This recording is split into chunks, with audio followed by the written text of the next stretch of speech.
안녕하세요 여러분. 이번 주말에 berkshire hathaway 워런 버핏의 회사가 주주총회를 했습니다. 이분은 1년마다 한 번 주주총회를 할 때 엄청나게 크게 이벤트를 하는 걸로 유명한데요. 제가 주식을 시작하고 난 다음으로 매년 이 주주총회를 봅니다. 코비드 때는 사람들이 많이 모일 수 없어서 온라인으로만 했고 정말 이 주주총회는 역사가 깊죠. 그래서 이번에도 제가 이 주주총회를 보면서 느낀 게 몇 가지가 있습니다. 그거를 여러분과 쉐어하고 싶어서 영상을 켰습니다. 이번 주주총회는 좀 특별해요. 왜냐면 찰리 먼글러가 돌아가셔가지고 워런 버핏 혼자는 아니지만 다른 분들도 많이 계시지만 정말 소울 파트너 찰리 먼글러가 안 계셨죠. 이분이 책 읽기로 정말 유명한데 이번 이벤트에서 책을 팔 때는 찰리 먼글러 책 한 권만 팔았다고 합니다. 그리고 마지막으로 이분도 내년에도 꼭 참여했으면 좋겠다라고 여운을 남겼습니다. 아무튼 이번 주주총회에 대해서 한번 이야기를 해보겠습니다. 구독과 좋아요 꼭 눌러주시고 그러면 한번 같이 이야기해보죠. 제 생각에는 가장 큰 뉴스 중에 하나가 바로 이 애플 주식을 팔았다고 합니다.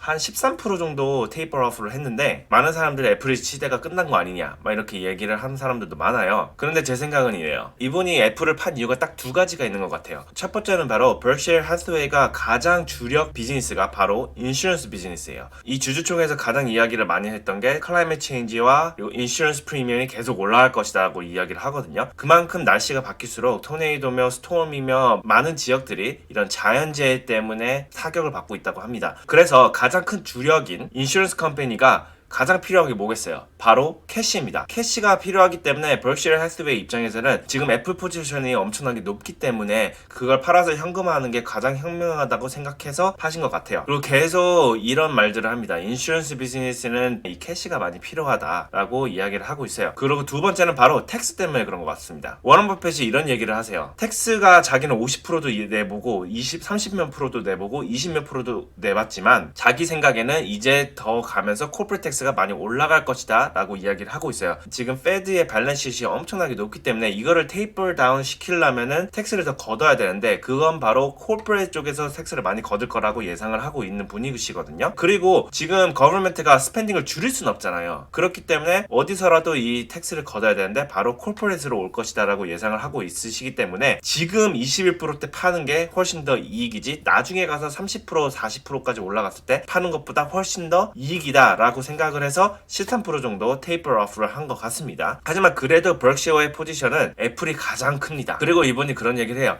애플의 펀더멘털이 바뀌지 않는 이상은 자기는 애플을 엑싯을 하지 않겠다고 이야기를 하십니다. 그래서 이 두 가지 때문에 애플을 좀 파신 것 같아요. 자, 그래서 여기서 연결해서 이야기를 하면은 berkshire가 지금 188 billion 달러 캐시파를 가지고 있어요. 그리고 가장 워런 버핏이 하는 이야기가 있잖아요. We only swing at pitches we like. 그리고 제 생각에는 이분들은 조그만 주식을 사면 안 된단 말이에요. 캐시가 너무 많고 엄청나게 큰 회사이기 때문에 이런 뭐 10 빌리언 달러 회사 아니면 100 빌리언 달러 회사 이런 회사도 그 회사의 임팩트가 엄청나게 크기 때문에 정말 신중하게 투자를 하셔야 되거든요. 주식장에 주식이 엄청나게 많지만 이 188 빌리언 달러 캐시 파일을 갖고 있는 사람한테는 이 캐피털 알로케이션을 아주 큰 회사들한테 해야 된단 말이에요. 매그니피센트 세븐 중에 지금 한 회사를 고른다고 생각하시면은 워런 버핏의 이 이해도가 딸리시는 것 같습니다. 제 생각에는. 왜냐면 이분은 정말 그 비즈니스에 100% 이해를 하지 않으면 돈을 투자를 하지 않는 분이시거든요. 그리고 매그니피센트 세븐을 보시면은 아마존, 메타,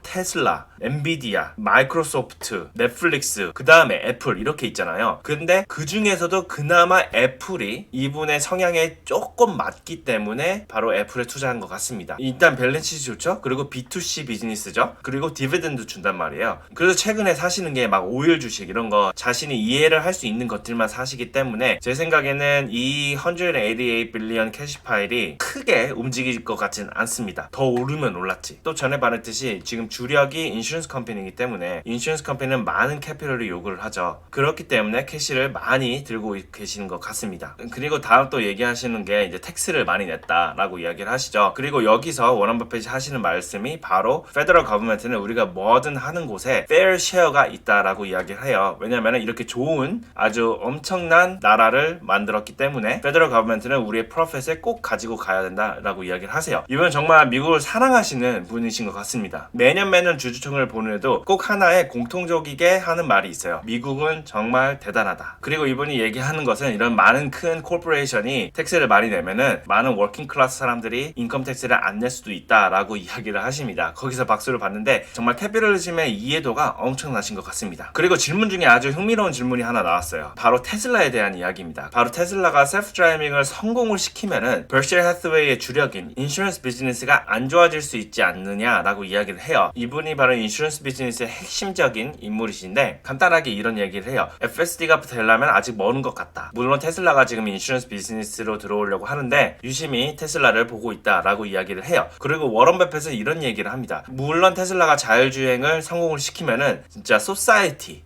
이분은 소사이티에 되게 중요시하는 분이시거든요. 소사이티에 굉장히 좋을 것이다 라고 얘기를 해요. 그리고 물론 자신의 인슈런스 비즈니스가 레베뉴가 많이 내려올 것이다. 사고가 안 나면 프리미엄이 그만큼 싸지기 때문이다 라고 이야기를 하시거든요. 그래서 워런 버핏 이분은 돈을 버시는 것도 물론 중요하지만 이 사회가 발전을 해나가는 것을 추구로 합니다. 그래서 주식들을 단순히 주식으로 보지 않으시고 다 비즈니스로 보시기 때문이죠. 그리고 이것 때문에 일론 머스크가 바로 트위터에 이런 것을 남깁니다. 바로 Warren Buffett should buy Tesla stock after these comments 이라고 얘기를 해요. 제 생각에도 그러거든요. Berkshire Hathaway는 테슬라를 사야 될 것 같아요. 왜냐면은 해지가 되거든요. 지금 Berkshire Hathaway는 주력이 바로 인슈런스 컴퍼니라 그랬잖아요. 어로 인슈런스를 해지를 할 수 있는 게 바로 테슬라인 것 같습니다. 테슬라가 정말로 자율주행을 성공을 시키고 그리고 차 사고가 줄어들면은 Berkshire Hathaway의 인슈런스 컴퍼니들이 자동차 프리미엄이 많이 내려가죠. 그만큼 레베뉴가 내려오는데 만약에 테슬라 주식을 가지고 있으면은 에셋이 올라가기 때문에 바로 해지가 된단 말이에요. 하지만 워런 버핏은 테슬라 주식을 살 수가 없습니다. 왜냐면 바로 이 세 가지 이유 때문인데 일단은 만약에 테슬라가 전기차 회사다라고 생각을 하면 지금 BYD를 벌써 가지고 있어요. 그리고 워런 버핏 이분은 지금 소프트웨어 쪽에 이해도가 많이 떨어지십니다. 만약에 소프트웨어 쪽에 이해도가 엄청나게 높았더라면 아마존을 옛날에 샀을 것이고 마이크로소프트도 예전에 사셨을 거예요. 하지만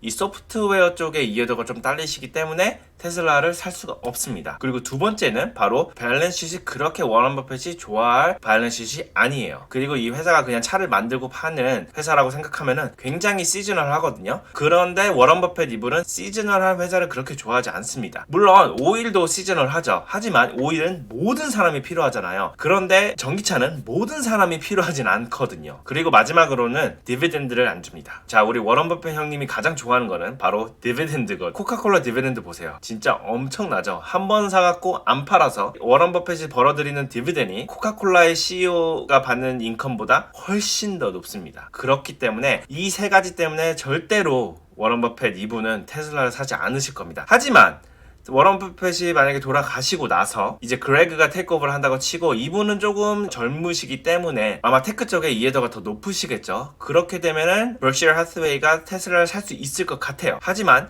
지금으로서는 절대로 워런 버핏은 테슬라를 사지 않으실 겁니다. 자, 이렇게 간략하게 버셔 해스웨이의 주주총회에 대해서 이야기를 해봤는데요. 저는 이번 주주총회를 들으면서 이것들이 가장 흥미로웠어요. 이것을 같이 쉐어하고 싶었고 그리고 또 이번 달에는 첫 주이기 때문에 또 새로운 돈이 들어가야 되는데 아직 저는 지금 기다리고 있습니다. 왜냐면은 제가 이번에 은행을 다 체이스로 넘겼거든요. 거기에 보너스가 나온대요. 새로운 어카운트를 열면은. 그래서 지금 그 보너스를 기다리고 있는데 그 보너스가 나오면 거의 한 800불 정도 되거든요. 한 달에 500불 주식에 넣는 거 그 보너스 받아서 그 800불 정도를 저희 주식 포트폴리오에 넣으려고 합니다. 마지막으로 저의 주식 포트폴리오를 또 보여드릴 건데 페이팔 어닝이 끝났었죠. 페이팔 어닝 때 아침에 70불까지 갔습니다. 근데 쫙 팔리더라고요. 그래도 70불 한번 뚫었다. 그러고 한번 뚫었으면 이제 곧 있으면은 70불 이상으로 페이팔은 올라갈 것 같습니다. 그래서 지금 저의 주식 포트폴리오는 이렇게 돼가고 있습니다. 테슬라가 정말 많이 올라와서 11%나 벌었고 그리고 엔비디아도 오늘 아침에 일어나니까 900불을 뚫었더라고요. 그래서 3% 다시 올라왔고 페이팔은 굉장히 낮게 샀기 때문에 그래도 지금 7% 먹고 지금 있습니다. 그래서 토탈로 지금 8% 정도 벌고 있는데 이게 10,000불을 못 찍었네요. 제가 저의 포트폴리오 올타임 차트를 보니까